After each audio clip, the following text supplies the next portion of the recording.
Finally ব্রাজিলিয়ানরা half ছেড়ে বাঁচলো। ডরিবালকে আজকে ব্রাজিলিয়ান ফুটবল ফেডারেশন স্যাক করছে কিংবা বরখাস্ত করছে, যেটাই বলতে পারেন। তো ডরিবালের আমলে যেটা আসলে হয়েছে, ব্রাজিলের এই যে গোল্ডেন জেনারেশন, তারা আসলে ঠিক মতো কাজই করতে পারে নাই, কোনো কিছু জয় করতে পারে নাই।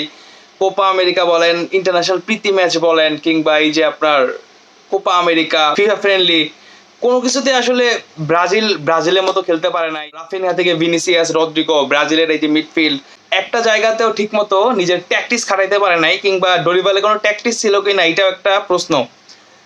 আর্জেন্টিনার কাছে এই যে লাস্ট ম্যাচে 4টা গোল খাইলো, যে ম্যাচে আমি যদি বলি ডরিবাল মাত্র 2টা মিডফিল্ডার নামাইছে, মানে আর্জেন্টিনা যেখানে 5টা মিডফিল্ডার নামাইছিল ডরিবালের ব্রাজিলকে আউটক্লাস করতে, স্কোলানি যে মাস্টার মাইন্ড ট্যাকটিক্সটা খাটাইছিল, সেখানে ব্রাজিলের ডরিবাল জাস্ট 2জন মিডফিল্ডার নামাইছে, যে জায়গাটায় আসলে আর্জেন্টিনা ম্যাচের আগেই ম্যাচটা জিতে গেছিল। 4টা গোল দিয়েছে, যেটা আসলে আমি আগেও বলছি অনেক কম হয়ে গেছে, এটা আসলে 7টা গোল হলে অবাক ছিল না। তো ফাইনালি ডরিবালের হাত থেকে ব্রাজিল বাঁচলো, কিন্তু এখন দেখার বিষয় যে ব্রাজিলের কোচ আসলে কি হইতে যাচ্ছে, যেটা ব্রাজিলের ফ্যানরা অনেকদিন ধরেই চাচ্ছে যে ব্রাজিলের কোচ হোক রিয়ালের বস কার্লো আনচেলত্তি। যদিও রিয়ালের সাথে তার চুক্তি এখনো 2027 সাল পর্যন্ত আছে, তবে আগামী বছর যদি কার্লো আনচেলত্তি বিদায় নেয় বা কার্লো আনচেলত্তি লিভ নেয়, এখানে যদি আপনার শাবি আলোনসো আসে, তাহলে একটা চান্স থাকতে পারে, কিংবা পেপ গার্দিওলা। তবে খবর হচ্ছে পেপ গার্দিওলা বলেন বা কার্লো আনচেলত্তি কিংবা ব্রাজিলিয়ান সাবেক যে ফুটবলার ছিল লুইস ফিলিপ, খুব ভালো করতেছে কোচিং ক্যারিয়ারে। 3জনের একজনও না, ব্রাজিলের কোচ হিসেবে আসছে কে, জর্জ হেসুস।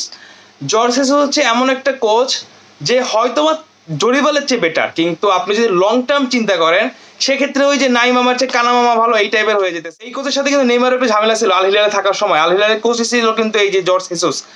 সে সময় নেইমার একটা সাক্ষাৎকারে বলছিল যে জর্জ হেসুস নেইমারকে প্লান্টি শিখাইতেছে, যে প্লান্টির রাজা বলা যায় নেইমারকে, এত সুন্দর করে সে প্লান্টি কিক করে, সেই নেইমারকে সে প্লান্টি শিখাইতেছিল।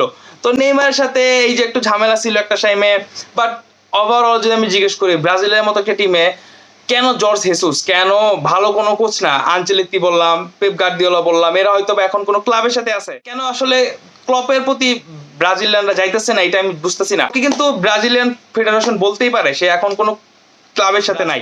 আমার কথা হচ্ছে ব্রাজিলের মতো একটা টিমে অবশ্যই আপনি এমন কোচ আনবেন যে আসলে এই যে প্লেয়ার রাফিনিয়া থেকে ভিনিসিয়াস, রদ্রিগো, মিডফিল্ডে ব্রুনো বা ডিফেন্ডার, প্রত্যেকের থেকে ওই বেটারটা আসলে বাইর করতে পারে। আপনি জর্জ হেসুস বলেন, এই ডরিবাল, তিতে, দিন শেষে এরা ওই এমন এমন জায়গায় আটকাবে যেটা আপনি চাইলেও মানে কিছু বলতে পারবেন না।